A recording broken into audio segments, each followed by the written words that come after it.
We got another breakdown today. Let's get right into it.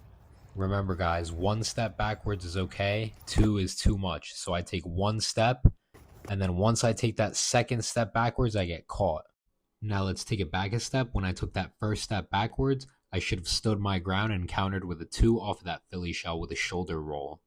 I'm also going to point out really quick how big of a movement this was and how off balance it puts me. You're going to see this numerous times in this spar. Now notice when I make this big movement, my back foot lifts off and has to take a step in order to rebalance myself. This is actually a key mistake that a lot of you beginner boxers are making out there.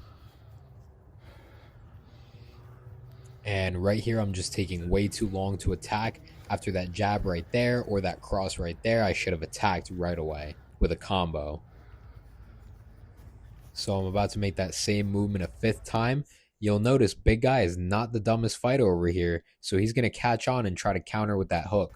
And as I said before, that big movement makes me very, very off balance, and that's why he knocks me over so easily by just throwing the hook. And this is something I'll say time and time again. Your eyes must be on your opponent. When you're shelling up like that, you cannot see what's going on. You can't see him dropping both hands and leaving his chin open like this. Now he uses a nice 1-2 to cross the distance, but he steps back instead of taking the angle. So right here, he throws a nice stiff jab. A great option would have been to stand his ground and throw the two right after. Now right here, you're about to see something important. If I had a more trained eye, I probably would have just shot the two straight down the pipe. He drops both his hands upon entry, leaving the chin exposed. Now I want you guys to use your fight IQs. Watch what starts to happen right here.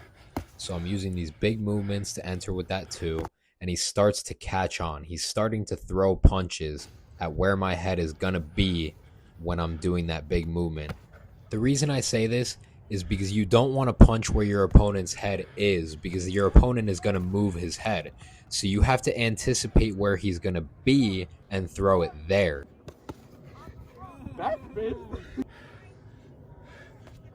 Listen here, guys. This is about to be time number 8 that I do the same big movement, and watch as he starts to throw the hook, and it actually almost makes me lose balance and fall over. Remember, if your opponent is smart, he'll start to catch on to your patterns. And he's going to step in with a 1-2, but he's got to take that angle and follow up instead of stepping straight back. Now, right here, when I step in and then take this uppercut and I step right in front of him, it would have been better if I just waited for him to turn into me and then punched him again and then took the angle. And right here, we have another classic example of me dropping my hands inside of the pocket, getting caught right on the chin. And right here, it turns into just a little bit of a slugfest. It looked really sloppy here.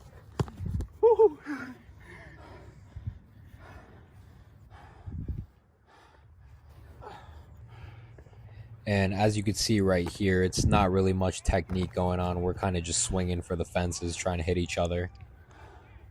I'm going to show you something that I didn't even realize I did at the time, but right here I framed off with my left elbow and boom with the two. So right here, frame on the elbow, two. And what I should have done is doubled up on that two and followed up after that. And right here, guys, if I just had a little more boxing IQ, if I just sat down on this punch right here, boom, I probably could have knocked him out right there because he was so off balance. He just falls. And instead of jamming myself up here, I should have just taken the angle and then taken those shots. More sloppy boxing. And right here, see how I'm just moving straight backwards? That's going to get you caught, and it's also going to limit the amount of power you can put out. And what do I always say about having your hands down in the pocket? Yeah, you'll get punched in the face. So if you like content like this and you want to see more of it, then like, comment, subscribe, and share this video.